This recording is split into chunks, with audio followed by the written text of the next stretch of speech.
Welcome to Story Monk. Jantar മന്ദറിൽ ധർമ്മേന്ദ്ര പ്രധാൻ്റെ രാജി ആവശ്യപ്പെട്ട് CJPയുടെ നേതൃത്വത്തിൽ നടന്ന സമരത്തിൻ്റെ വലിയ വിജയം മോദി സർക്കാരിനെ ഏൽപ്പിച്ച പ്രഹരത്തിൻ്റെ, സർക്കാരിന് മാത്രമല്ല നരേന്ദ്രമോദി എന്ന നേതാവിനെ ഏൽപ്പിച്ച പ്രഹരത്തിൻ്റെ അളവെത്ര എന്ന ചോദ്യം വളരെ വലുതാണ്. അതേക്കുറിച്ചാണ് നമ്മളിന്ന് സംസാരിക്കുന്നത്. പക്ഷേ നമ്മൾ ഡയറക്റ്റായിട്ട് ചോദിച്ചു കഴിഞ്ഞാൽ നരേന്ദ്രമോദി 2001 അവസാനം ഗുജറാത്ത് മുഖ്യമന്ത്രി സ്ഥാനം ഏറ്റതിന് ശേഷം 24-25 വർഷമായി ചോദ്യം ചെയ്യപ്പെടാത്ത നേതാവ് എന്ന ഒരു വലിയ പ്രതിച്ഛായ അദ്ദേഹത്തിനുണ്ടായിരുന്നു. ആ പ്രതിച്ഛായയ്ക്ക് വലിയ പ്രഹരമേറ്റിരിക്കുന്നു എന്ന് നമ്മൾ പറയണ്ടേ? തീർച്ചയായിട്ടും. ആദ്യം രാജീവ് പറഞ്ഞ് ഗുജറാത്തിലെ 12 വർഷവും അതിനുശേഷം പ്രധാനമന്ത്രി എന്ന നിലയിലുള്ള 12 വർഷവും. ഈ സമയത്തിനിടയിൽ ഒരിക്കൽ പോലും നരേന്ദ്രമോദി പബ്ലിക് പ്രഷറിന് വഴങ്ങുന്ന ഒരാൾ എന്ന ഒരു ഇമേജ് ഉണ്ടാക്കിയിട്ടില്ല. അങ്ങേയറ്റത്തെ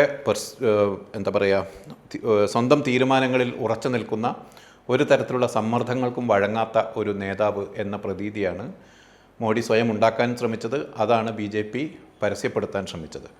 ആ ഇമേജിനേറ്റിരിക്കുന്ന പ്രഹരമാണിത് എന്നാണ് അന്താരാഷ്ട്ര നിരീക്ഷകർ ഈ സമരത്തെയും ആ സമരത്തിൻ്റെ വിജയത്തെയും അതിനോടുള്ള സർക്കാരിൻ്റെ പ്രതികരണങ്ങളെയും എല്ലാം വിലയിരുത്തുന്നത്. അടുത്ത വർഷം ഉത്തർപ്രദേശിലെ നിയമസഭാ തെരഞ്ഞെടുപ്പും അതിനടുത്ത മാസങ്ങളിൽ മറ്റ് 6ഓളം സംസ്ഥാനങ്ങളിലെ തെരഞ്ഞെടുപ്പും, ഗുജറാത്ത് ഉൾപ്പെടെയുള്ള തെരഞ്ഞെടുപ്പും 2029 അടുത്ത ലോക്സഭാ തെരഞ്ഞെടുപ്പും എല്ലാം മുന്നിൽ വെച്ച് തന്നെയാണ് യഥാർത്ഥത്തിൽ ജന്തർ മന്ദറിലെ സർക്കാരിൻ്റെ പരാജയത്തെ ഈ ആഗോള നിരീക്ഷകർ കാണുന്നത്. മോഡി യുഗത്തിൻ്റെ അവസാനമാണിത്. ഇതുവരെ കണ്ട മോഡി ആയിരിക്കില്ല ഇനി അങ്ങോട്ട്. ഇനി വലിയ സമ്മർദ്ദങ്ങൾക്ക് താഴെ ഉള്ള ഒരു ഭരണമായിരിക്കും എന്ന മട്ടിലുള്ള വിലയിരുത്തലുകളാണ് വരുന്നത്. വസ്തുതകൾ മുന്നിൽ നിരത്തി നോക്കുമ്പോൾ യഥാർത്ഥത്തിൽ ഇത്രയും വലിയൊരു പരാജയം മോഡിയുടെ രാഷ്ട്രീയ ജീവിതത്തിൽ ഒരു ഘട്ടത്തിലും ഉണ്ടായിട്ടില്ല. അത് മാനേജ് ചെയ്യാനുള്ള ശ്രമങ്ങൾ പോലും വീണ്ടും വീണ്ടും പരാജയപ്പെട്ടു പോകുന്നു എന്നാണ് ഈ വലിയ പരാജയം എന്ന് പറയുമ്പോഴേ എനിക്ക് തോന്നുന്നത്, ഇപ്പോൾ 2001 അവസാനം ഗുജറാത്തിൻ്റെ മുഖ്യമന്ത്രി പദത്തിലേക്ക് അത്രയൊന്നും അന്ന് ദേശീയ ശ്രദ്ധയിലില്ലാത്തൊരു നേതാവ് വരുന്നു. 2002 ഫെബ്രുവരി അവസാനവും മാർച്ച് ആദ്യവും ആയിട്ട് നടക്കുന്ന ഗുജറാത്ത് വംശഹത്യാ ശ്രമത്തിലൂടെ അധികാരം ഉറപ്പിക്കുന്നു. അതിന് തൊട്ടുടനെ നടന്ന തെരഞ്ഞെടുപ്പിൽ വലിയ ഭൂരിപക്ഷത്തിൽ അധികാരത്തിൽ തിരിച്ചെടുക്കുന്നു. അന്ന് ഗുജറാത്തിൽ വിതയ്ക്കപ്പെടുന്നൊരു ഭീതിയുടെ അന്തരീക്ഷമുണ്ട്. ഈ ഭീതിയുടെ അന്തരീക്ഷത്തെ പിൽക്കാലത്ത് നരേന്ദ്രമോദി വ്യാപിപ്പിക്കുന്നുണ്ട്. ഒരുപക്ഷെ അങ്ങനെ നമ്മൾ അത്ര സൂക്ഷ്മമായി നോക്കിയാലേ മനസ്സിലാവും. കാരണം വംശഹത്യാ ശ്രമത്തിന് ശേഷം ഗുജറാത്തിൽ നടക്കുന്നത് ഏതാണ്ട് 30 എൻകൗണ്ടർ കൊലകളാണ്. അതിൽ പലതും ഏതാണ്ട് 30 എണ്ണവും വ്യാജമാണ് എന്ന ആക്ഷേപം വലിയ തോതിൽ നേരിട്ടിരുന്നു. ചിലതൊക്കെ ഫേക്ക് എൻകൗണ്ടേഴ്സ് ആയിരുന്നു എന്ന് പിൽക്കാലത്ത് തെളിയിക്കപ്പെടുകയും ചെയ്തിരുന്നു. ഈ 2 സംഗതികളിലൂടെ ഭീതിയുടെ വലിയൊരു അന്തരീക്ഷം ഗുജറാത്തിൽ വിതയ്ക്കുകയും അതിൻ്റെ മുതലെടുപ്പിലൂടെയാണ് വ്യാഴവട്ടം ഗുജറാത്ത് ചോദ്യം ചെയ്യപ്പെടാനാകാത്ത വിധത്തിലുള്ള അധികാരിയായിട്ട് മോദി ഭരിക്കുന്നത്. അതിനുശേഷം അവിടുന്ന് ഡൽഹിയിലേക്ക് മാറിയതിന് ശേഷം ഡൽഹിയിലെത്തുമ്പോൾ അദ്ദേഹം ഉപയോഗിക്കുന്ന ടൂള് മാറുന്നുണ്ട്. അദ്ദേഹം enforcement directorate, CBI, income tax അങ്ങനെ തുടങ്ങിയ സെൻട്രൽ ഏജൻസികളെ മുഴുവൻ ഉപയോഗിക്കുന്ന കാഴ്ച നമ്മൾ കാണുന്നുണ്ട്. അതിനു മുമ്പേ തന്നെ ഈ ഭീതിയുടെ അന്തരീക്ഷം എക്സ്റ്റെൻഡ് ചെയ്യപ്പെടുന്നുണ്ട് രാജ്യത്താകമാനം. BJPക്ക് അകത്ത് തന്നെ അദ്ദേഹം എല്ലാ ചോദ്യങ്ങളെയും വെട്ടി നിരത്തിക്കൊണ്ടാണ്. അപ്പോൾ LK അദ്വാനി ഉൾപ്പെടെയുള്ള നേതാക്കളെ സൈഡിലേക്ക് ഇരുത്തിക്കൊണ്ടാണ് നരേന്ദ്രമോദി മാർഗദർശക് മണ്ഡൽ എന്നുള്ള പേരിലുള്ള പുതിയൊരു സംവിധാനം ഉണ്ടാക്കി. LK അദ്വാനി, മുരളി മനോഹർ ജോഷി അന്ന് BJPയുടെ ഒരു പ്രോമിനൻറ്റ് ലീഡർഷിപ്പിലുണ്ടായിരുന്ന, ഒരു പക്ഷേ BJPയുടെ വളർച്ചയ്ക്ക് വലിയ തോതിൽ കുപ്രസിദ്ധമായ പങ്കുവഹിച്ച നേതാക്കൾ എന്ന് നമുക്ക് വേണമെങ്കിൽ പറയാം. കാരണം ബാബറി മസ്ജിദിൻ്റെ തകർച്ചയിലേക്ക് നയിച്ച പ്രസംഗവും അതിൻ്റെ മേൽനോട്ടവും, അത് തകരുമ്പോൾ അവിടെ നിന്ന് ആനന്ദ നൃത്തവും ആടിയ BJPയുടെ മുതിർന്ന നിരയിലുണ്ടായിരുന്ന നേതാക്കളെ മുഴുവൻ മാർഗദർശക് മണ്ഡലിലേക്ക് മാറ്റി. ഉമാഭാരതി, സാധ്വി ഋതാംബര അങ്ങനെ തുടങ്ങിയ ആ ശ്രേണിയിലുണ്ടായിരുന്ന സകല ആളുകളെയും മാറ്റിയിട്ടാണ് മോദി BJPയിൽ തന്നെ ഭീതി വിതയ്ക്കുന്നു. അത് കഴിഞ്ഞ് രാജ്യത്താകമാനം ഭീതിയുടെ ഒരു അന്തരീക്ഷം സൃഷ്ടിച്ചുകൊണ്ടാണ് അദ്ദേഹം അധികാരത്തിൽ ഉറപ്പിക്കുന്നത്. പിന്നീട് അങ്ങോട്ട് നമ്മൾ കാണുന്നത് എല്ലാത്തിനെയും മോണിറ്റർ ചെയ്യുന്നൊരു സിസ്റ്റം നിലവിൽ വരുന്നു. വേണമെങ്കിൽ പെഗാസസ് പോലുള്ള സോഫ്റ്റ്വെയറുകൾ വാങ്ങിപ്പോലും മോണിറ്റർ ചെയ്യുന്നൊരു അന്തരീക്ഷം നിലവിൽ വരുന്നു. ഏജൻസികളെ മുഴുവൻ ഉപയോഗിക്കുന്നു. ഏതാണ്ട് എല്ലാ ഭരണഘടനാ സ്ഥാപനങ്ങളും സർക്കാരിൻ്റെ ദാസ്യവൃത്തി ചെയ്യുന്നത് പോലെ പ്രവർത്തിക്കുന്നു. കോടതി പോലും അവിശ്വസനീയമായ വിധികളിലൂടെ ഗവൺമെൻറ്റിനെ സഹായിക്കുന്നു, അല്ലെങ്കിൽ ഗവൺമെൻറ്റിനെ സപ്പോർട്ട് ചെയ്യുന്നതായിട്ട് നമുക്ക് തോന്നുന്നു. ഈ അന്തരീക്ഷമാണ് സൃഷ്ടിക്കപ്പെടുന്നത്. ആ ഭീതിയുടെ ഒരു അന്തരീക്ഷത്തിൽ പ്രതിപക്ഷം പോലും ഏതാണ്ട് നിസ്സഹായരായി മാറുന്നു എന്ന് നമുക്ക് തോന്നും. അല്ലെങ്കിൽ അങ്ങനെയാണ് ഇന്നിപ്പോൾ ഗാർഡിയൻ്റെ എഡിറ്റോറിയൽ ആർട്ടിക്കിളിൽ അവരുപയോഗിച്ചിരിക്കുന്ന ഒരു വാചകം the collapse of dominance of fear എന്നാണ്. ഭീതിയുടെ ഒരു ആധിപത്യത്തിന് അവസാനം വന്നിരിക്കുന്നു ഇന്ത്യൻ രാഷ്ട്രീയത്തിൽ ഈ കുട്ടികളുടെ സമരത്തിൻ്റെ വിജയത്തോടു കൂടി. അതിലേറ്റവും കൗതുകകരമായ കാര്യം, സമരത്തെ നേരിടാനുള്ള അവസാനവട്ട ശ്രമം അദ്ദേഹം നടത്തുന്നത് രാത്രി വൈകി അദ്ദേഹത്തിൻ്റെ ഇൻസ്റ്റഗ്രാം പേജിൽ ഒരു സെൽഫി റീൽ സ്വന്തം നിലയിൽ പ്രൊഡ്യൂസ് ചെയ്തിടുന്നു എന്ന മട്ടിൽ ഫ്രണ്ട്സ് എന്ന് തുടങ്ങുന്ന അതിറങ്ങി ഒരു 2-3 മണിക്കൂർ കഴിയുമ്പോഴേക്കും, അതായത് അന്ന് നേരം വെളുക്കുന്നതിന് മുമ്പ് തന്നെ ആയിരക്കണക്കിന് കൗണ്ടർ റീലുകളിലൂടെ അത് ചോദ്യം ചെയ്യപ്പെട്ടു. അദ്ദേഹത്തിൻ്റെ അതിനെ കളിയാക്കി ഒരു നിലക്കും ഒരു പ്രചാരണത്തിന് പഴുതു കൊടുക്കാത്ത വിധത്തിൽ അതിനെ ഒരു കൗണ്ടർ മീംസ് സെറ്റ് ചെയ്യുന്നതാണ് നമ്മൾ കാണുന്നത്. അതായത് ഈ ബഷീർ പറഞ്ഞതിൻ്റെ ഒരു കാര്യം കൂടെ കൂട്ടിച്ചേർക്കാനുള്ളതെന്ന് വെച്ച് കഴിഞ്ഞാൽ, ഈ റീല് പുറത്തേക്ക് ഇറങ്ങിയിട്ട്, അതായത് നരേന്ദ്രമോദിയുടെ അർദ്ധരാത്രിയിലെ റീല് പുറത്തേക്ക് ഇറങ്ങി പിറ്റേ ദിവസം രാവിലെ ആകുമ്പോഴത്തേക്കും അത് ഇറങ്ങിയതിന് ശേഷം ഇത്ര സമയം കൊണ്ട് ഇത്ര ലക്ഷം പേർ കണ്ടു എന്നുള്ളൊരു പ്രൊപ്പഗാൻഡ നടത്താനുള്ള ശ്രമം പോലും അവിടെ ഉണ്ടായിരുന്നു. അത് അങ്ങനെ നടത്തി. പക്ഷേ അതിനെയൊക്കെ കവിച്ചു വെക്കുന്ന വിധത്തിൽ, അതിനെയൊക്കെ ഓവർ പവർ ചെയ്യുന്ന വിധത്തിലുള്ള വലിയ തോതിലുള്ള പ്രചാരണം കുട്ടികളുടെ ഭാഗത്തു നിന്നുണ്ടായി. അത് 2 കാര്യം ഇവിടെ ശ്രദ്ധേയമാണ്. ഒന്ന്, ലോകത്ത് തന്നെ അധികാരത്തിലേറുന്നതിനും അധികാരത്തിൽ തുടരുന്നതിനും വേണ്ടി സോഷ്യൽ മീഡിയയെ ഇങ്ങനെ ഉപയോഗപ്പെടുത്തിയ ഒരു പാർട്ടി വേറെ ഉണ്ടാവില്ല, BJP പോലെ. BJPയുടെ IT സെല്ലാണ് യഥാർത്ഥത്തിൽ ലോകത്ത് തന്നെ ഇത്രയും കൃത്യമായും ഇത്രയും സൂക്ഷ്മമായും ഇത്രയും പ്ലാൻഡായും ആസൂത്രിതമായും വസ്തുതാവിരുദ്ധമായ കാര്യങ്ങളെ ആശ്രയിച്ചുകൊണ്ട് തന്നെ ഈ പൊളിറ്റിക്കൽ നെറേറ്റീവ് സോഷ്യൽ മീഡിയ വഴി സ്പ്രെഡ് ചെയ്തത്. ആ ആയുധം മോഡിയിൽ നിന്ന് എടുത്തു മാറ്റപ്പെട്ടിരിക്കുന്നു. അതായത് സോഷ്യൽ മീഡിയയിൽ BJPക്കും മോഡി സർക്കാരിനും ഉള്ള അവരുടെ ആധിപത്യം പോയി എന്നതാണ് ജന്തർ മന്ദറിലെ സമരത്തിൻ്റെ ഏറ്റവും വലിയ പ്രത്യേകത. രണ്ടാമതൊരു കാര്യം, ഇന്ത്യയിലെ മുഖ്യധാര ദേശീയമെന്ന് പറയുന്ന മാധ്യമങ്ങളെ മുൻനിർത്തിയാണ് യഥാർത്ഥത്തിൽ വലിയ ഒരു ക്രൗഡ് പുള്ളിങ് നടത്താൻ മോഡി എല്ലാ കാലത്തും ശ്രമിച്ചിട്ടുള്ളത്. അതിനുവേണ്ടി NDTV നെറ്റ്വർക്ക് സ്വന്തമാക്കി, ന്യൂസ് 18 നെറ്റ്വർക്ക് സ്വന്തമാക്കി, രാജ്യത്തെ പല മാധ്യമ സ്ഥാപനങ്ങളിൽ നേരിട്ട് എഡിറ്റോറിയൽ ഇടപെടൽ നടത്തുന്ന വലിയൊരു സംവിധാനം മോഡി ഉണ്ടാക്കി. പക്ഷേ ആ മുഖ്യധാര മാധ്യമങ്ങൾ ജന്തർ മന്ദറിൽ പ്രവേശനം കിട്ടാത്ത വിധത്തിൽ നിരസിക്കപ്പെട്ടു. കുട്ടികൾ പല വിധത്തിൽ അതിനെ ഈ മാധ്യമങ്ങളുടെ പ്രതിനിധികളെ അവിടെ നിന്ന് ആട്ടിയോടിക്കുകയോ കളിയാക്കുകയോ റെഡിക്കുൾ ചെയ്യുകയോ ഒക്കെ ചെയ്യുന്ന കാഴ്ച നമ്മൾ കണ്ടു. ബാക്ക് ഹോം ഇത് സ്വീകരിക്കപ്പെട്ടിരുന്ന ലിവിംഗ് റൂമുകളിൽ, സ്വീകരണ മുറികളിൽ യഥാർത്ഥത്തിൽ ഈ മാധ്യമ സ്ഥാപനങ്ങൾക്ക് വിശ്വാസ്യതയില്ലാതായി.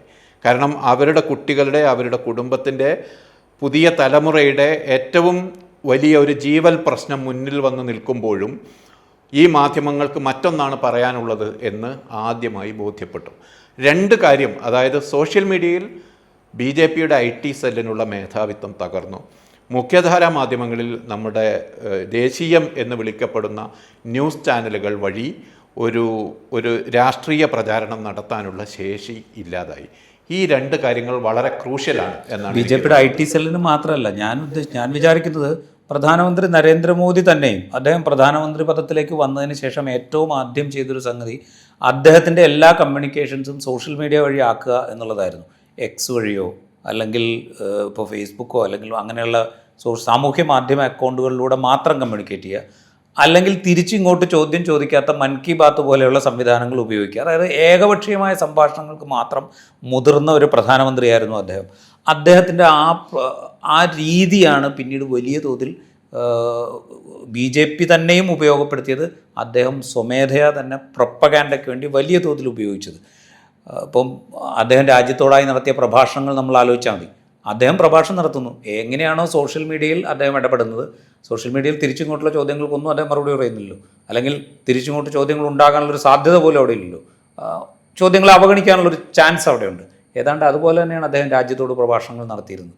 ആ ഒരു അവസ്ഥ അതിലൂടെ അദ്ദേഹം നേടിയെടുത്തിരുന്ന ഒരു മേൽക്കൈയുണ്ട് സാമൂഹ്യ മാധ്യമ സ്പേസിൽ. അതിനെ ഈ വളരെ ചുരുങ്ങിയ ദിവസം കൊണ്ട് വലിയ തോതിൽ ഇല്ലാതാക്കുകയോ അല്ലെങ്കിൽ അപഹസിച്ചില്ലാതാക്കി എന്നുള്ളതാണ് സത്യം.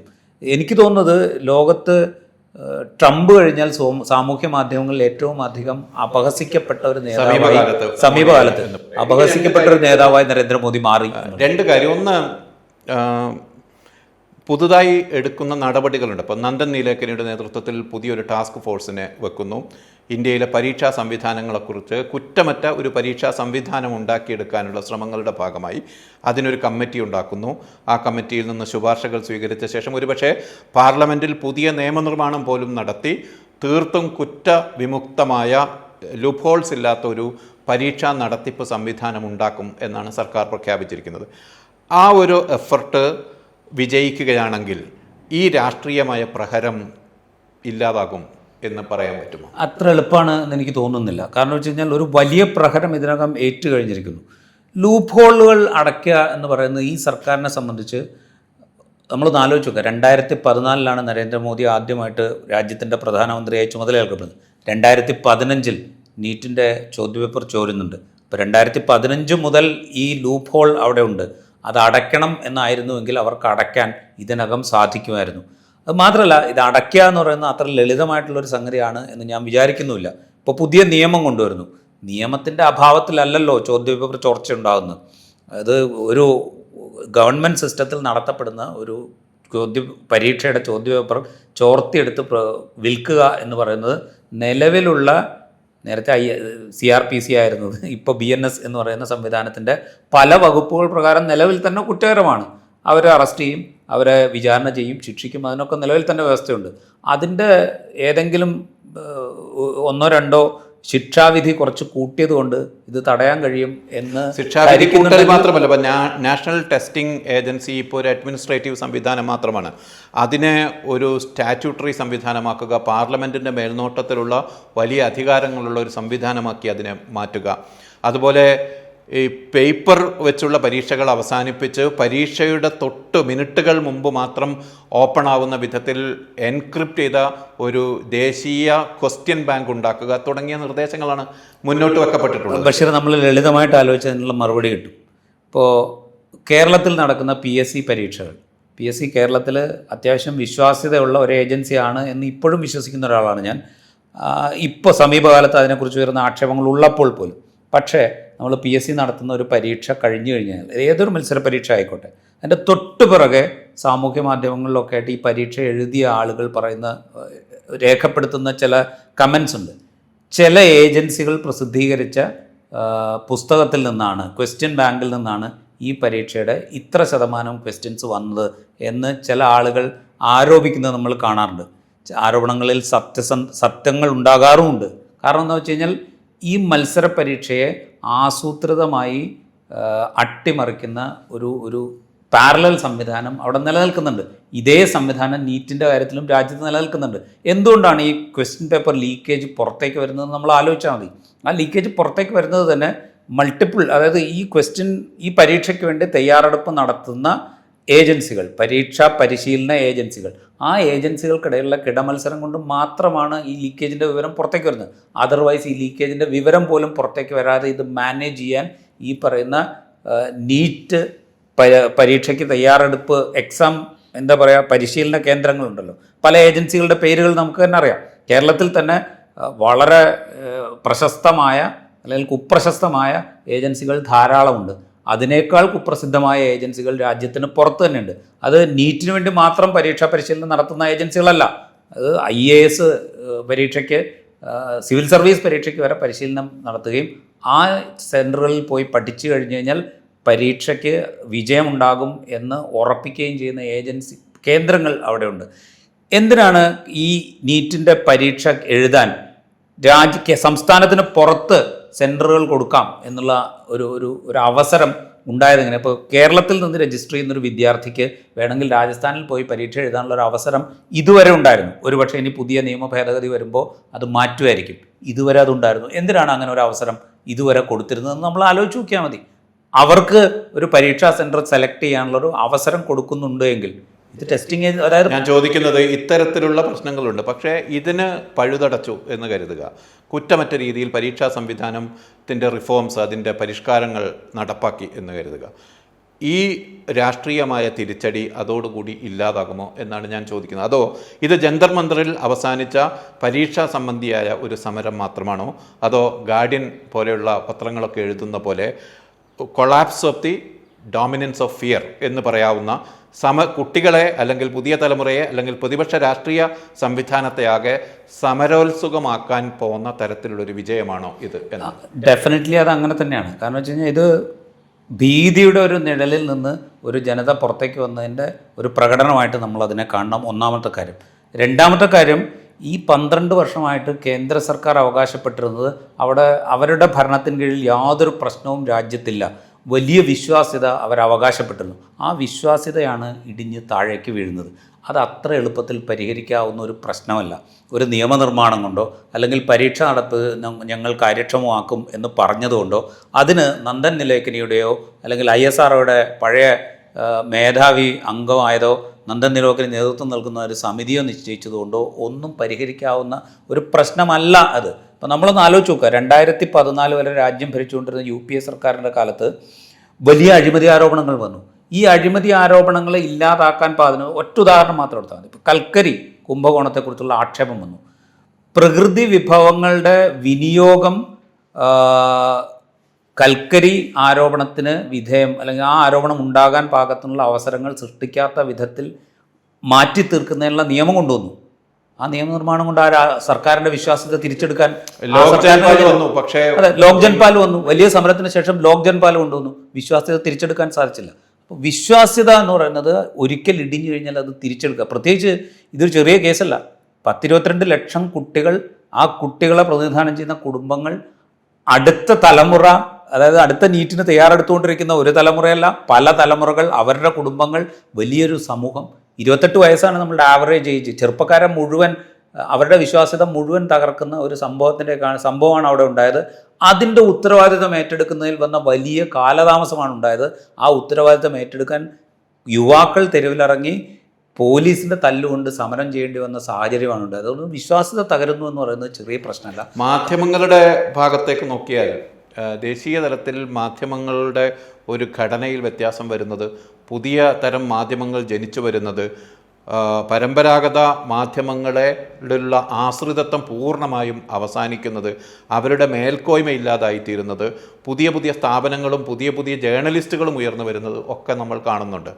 ഇതും യഥാർത്ഥത്തിൽ ഒരു സൈഡിലേക്ക്, വശത്തെ ഒരു ഒരു ഒരു ഒരു പാർശ്വങ്ങളിലേക്ക് മാറ്റപ്പെടുകയാണ് മുഖ്യധാരാ മാധ്യമങ്ങൾ എന്നുകൂടി നമുക്ക് കണക്കാക്കും. മലയാള മാധ്യമങ്ങൾക്ക് അത്രയും വലിയ പരിക്കുണ്ടായിട്ടില്ല. അല്ല, അതുകൊണ്ട് മലയാള മാധ്യമങ്ങൾക്ക് അത്രയും വലിയ പരിക്കുണ്ടായിട്ടില്ല. കാരണം വെച്ച് കഴിഞ്ഞാൽ ഈ കഴിഞ്ഞ 14 കൊല്ലത്തെ ഏകപക്ഷീയമായ ഭരണത്തിനിടയിൽ പോലും ഏതാണ്ടൊരു ബാലൻസ് കീപ്പ് ചെയ്യുന്ന വിധത്തിൽ പ്രവർത്തിക്കാൻ മലയാള മാധ്യമങ്ങൾ ശ്രമിച്ചിട്ടുണ്ട്. അത് ഒരുപക്ഷെ ഇവിടുത്തെ ഒരു പ്രത്യേക രാഷ്ട്രീയ സാഹചര്യവും ആ രാഷ്ട്രീയ സാഹചര്യം മാത്രമേ ബിസിനസ്സിനെ സഹായിക്കൂ എന്ന തോന്നലുമായിരിക്കും അങ്ങനെ ഒരു സ്ട്രാറ്റജി എടുക്കാൻ മലയാള മാധ്യമങ്ങളെ പ്രേരിപ്പിക്കും. ഇവിടുത്തെ ബാക്ക് ഹോം അവരുടെ ഓഡിയൻസിന്റെ ഒരു രാഷ്ട്രീയ അന്തരീക്ഷം കൂടി അതിന് കാരണമായിട്ടുണ്ടാവും. അതാ ഞാൻ പറഞ്ഞു, ആ രാഷ്ട്രീയ അന്തരീക്ഷം ഉണ്ടെങ്കിൽ ആ രാഷ്ട്രീയ അന്തരീക്ഷത്തിന് ഒത്തു പ്രവർത്തിച്ചാലേ ബിസിനസ് നടക്കുകയുള്ളൂ. അതുകൊണ്ടായിരിക്കാം ആ സ്ട്രാറ്റജി എടുത്തിട്ടുണ്ട്. എന്തായാലും അതുകൊണ്ട് മലയാള മാധ്യമങ്ങൾ ഒരു പരിധി വരെ അതിൽ നിന്ന് രക്ഷപ്പെട്ടിട്ടുണ്ട്. പക്ഷേ ദേശീയ മാധ്യമങ്ങൾ എന്ന് വിശേഷിപ്പിക്കപ്പെടുന്ന വളരെ ഏകപക്ഷീയമായി 2013 മുതൽ പ്രവർത്തിച്ചു തുടങ്ങിയ, ഞാൻ 2014 പറയുന്നത്, 2013 നരേന്ദ്രമോദി പ്രധാനമന്ത്രി പദത്തിലേക്കുള്ള യാത്ര ആസൂത്രണം ചെയ്ത് നടപ്പാക്കാൻ ശ്രമം തുടങ്ങിയ കാലം മുതൽ നാഷണൽ എക്സിക്യൂട്ടീവ് മുതൽ എന്ന് വേണമെങ്കിൽ പറയാം, അവിടെ മുതൽ പ്രവർത്തിച്ചു തുടങ്ങിയ മാധ്യമങ്ങൾ ഇതിനകം തന്നെ അവരുടെ വിശ്വാസം നഷ്ടപ്പെട്ടു പോയിട്ടുണ്ട്. പക്ഷെ അവരുടെ മാർക്കറ്റ് വാല്യൂവും മാർക്കറ്റും അവിടെ ഉണ്ടായിരുന്നു. പക്ഷെ ഇനി അങ്ങോട്ട് ആ മാർക്കറ്റും കൂടി ദേശീയ മാധ്യമങ്ങളുടെ ഏറ്റവും വലിയൊരു മാർക്കറ്റാണ് അവർക്ക് നിൽക്കാൻ ഇടമില്ലാത്ത വിധത്തിൽ ഇല്ലാതായിപ്പോയത്. കാരണം വെച്ചാൽ ഉത്തർപ്രദേശിൽ നിന്നും മധ്യപ്രദേശിൽ നിന്നും ഹരിയാനയിൽ നിന്നും പഞ്ചാബിൽ നിന്നും അതുപോലെ ബീഹാറിൽ നിന്നും ഒക്കെ വന്ന കുട്ടികളാണ് ഈ മാധ്യമങ്ങളെ മുഴുവൻ അവിടെ നിന്ന് ആട്ടി ഓടിച്ചത്. അവർ തിരിച്ചു ചെന്നിട്ട് അവരുടെ വീടുകളിൽ ഇതേ മാധ്യമങ്ങൾ വെച്ച് ആരെങ്കിലും കാണാൻ ശ്രമിച്ചു കഴിഞ്ഞാൽ അവരത് സമ്മതിക്കും എന്ന് നമ്മൾ വിചാരിക്കരുത്. കാരണം വെച്ചാൽ ആ വീടുകളിൽ നിന്നൊക്കെ ഈ മാധ്യമങ്ങളെ ആ കുട്ടികൾ പടിയടച്ച് പിണ്ടം വയ്ക്കും. അപ്പോൾ ആ സാഹചര്യത്തിൽ ഈ മാധ്യമങ്ങളുടെ വിശ്വാസ്യത പോകുന്നു. ഇവർക്കാകട്ടെ വിശ്വാസ്യത തിരിച്ചെടുക്കാൻ പാകത്തിലേക്ക് പ്രവർത്തിക്കാൻ തൽക്കാലം കഴിയുകയുമില്ല. അപ്പം അതുകൊണ്ട് മീഡിയ രംഗത്ത് വലിയൊരു ചേഞ്ചിനുള്ള ഒരു ചാൻസാണ്. ഇപ്പോൾ ദ വയറൊക്കെ അല്ലെങ്കിൽ ആൾട്ട് ന്യൂസ്, വയർ, അങ്ങനെയുള്ള മാധ്യമങ്ങൾ കുറേ കാലമായി ശ്രമിച്ചുകൊണ്ടിരിക്കുന്ന ഒരവസരം ഈ കുട്ടികൾ ജന്തർ മന്ദറിലൂടെ തുറന്നു കൊടുക്കുകയാണ് സത്യം പറഞ്ഞാൽ ചെയ്തത്. ഈ സമരത്തിൽ അവരുടെ മാധ്യമമായി തീർന്നത് വയറോ ആൾട്ട് ന്യൂസോ ഒന്നുമല്ല, അല്ല, അതല്ല, TV ആണ് യഥാർത്ഥത്തിൽ ഏറ്റവും വലിയ തോതിൽ ഈ സമരം കവർ ചെയ്യുകയും അതിൽ നിന്ന് ഒരു സ്ഥാനം ഉറപ്പിക്കുകയും ചെയ്തത് എന്നാണ് എനിക്ക്. അത് ഏറ്റവും പുതിയ ഒരു മാധ്യമ സ്ഥാപനമാണ് ദേശീയ തലത്തിൽ. ഞാൻ ഉദ്ദേശിച്ചത് വയറോ ആൾട്ട് ന്യൂസോ അതിൻ്റെ വലിയ ഉപഭോക്താക്കളാകുന്നു എന്നുള്ള അർത്ഥത്തിലല്ല. പക്ഷെ അവർ കുറേ കാലമായി ശ്രമിച്ചുകൊണ്ടിരുന്ന ഒരു കാര്യത്തിന് ജന്തർ മന്ദറിലെ സമരം ഒരു വഴി തുറന്നിട്ട് കൊടുത്തു എന്നുള്ളതാണ്. കാരണം വെച്ച് കഴിഞ്ഞാൽ ഞങ്ങൾ ഒരു കാരണവശാലും ഈ പറയുന്ന ഒരു ഏകാധിപത്യ ഭരണകൂടത്തിൻ്റെ ദാസന്മാരായി പ്രവർത്തിക്കില്ല എന്ന് നിശ്ചയിച്ച് പ്രവർത്തിച്ചതാണ് വയറും ആൾട്ട് ന്യൂസും അങ്ങനെയുള്ള സ്ഥാപനങ്ങളൊക്കെ. വലിയ തോതിലുള്ള വേട്ട അവർക്ക് നേരെ ഉണ്ടായി, എന്നിട്ട് പോലും അവർ ബഡ്ജ് ചെയ്യാൻ തയ്യാറായിരുന്നില്ല. അപ്പോൾ അത്തരം മാധ്യമങ്ങൾക്കുള്ളൊരു സ്പേസ് തുറന്നിട്ട് കൂടിയാണ് കുട്ടികൾ ചെയ്തത് എന്നാണ് എനിക്ക് തോന്നുന്നത്. എന്തായാലും ഈ സമരവും ആ സമരത്തിൻ്റെ ഒരു ഐതിഹാസികമായ വിജയവും വലിയ മാറ്റങ്ങൾക്കുള്ള അവസരം തുറന്നിടുന്നുണ്ട്. അത് രാഷ്ട്രീയത്തിൽ തുറന്നിടുന്നുണ്ട്, മാധ്യമരംഗത്ത് തുറന്നിടുന്നുണ്ട്, സാമൂഹ്യ ജീവിതത്തിൽ തുറന്നിടുന്നുണ്ട്, എല്ലാ രംഗത്തും തുറന്നിടുന്നുണ്ട്. അവിടേക്ക് ആ വഴിയിലൂടെ എത്രത്തോളം അത് CJP ആയാലും CJPയുടെ സമരത്തോട് കുറച്ച് വൈകിയാണെങ്കിലും വലിയ ശക്തമായ പിന്തുണയോടുകൂടി രംഗത്ത് വന്ന പ്രതിപക്ഷമായാലും സഞ്ചരിക്കും എന്നുള്ളതാണ് നമുക്ക് കാത്തിരുന്ന് കാണേണ്ടത്. ഈ എപ്പിസോഡ് ഇവിടെ പൂർത്തിയാവുന്നു. മറ്റൊരു എപ്പിസോഡുമായി വീണ്ടും കാണാം.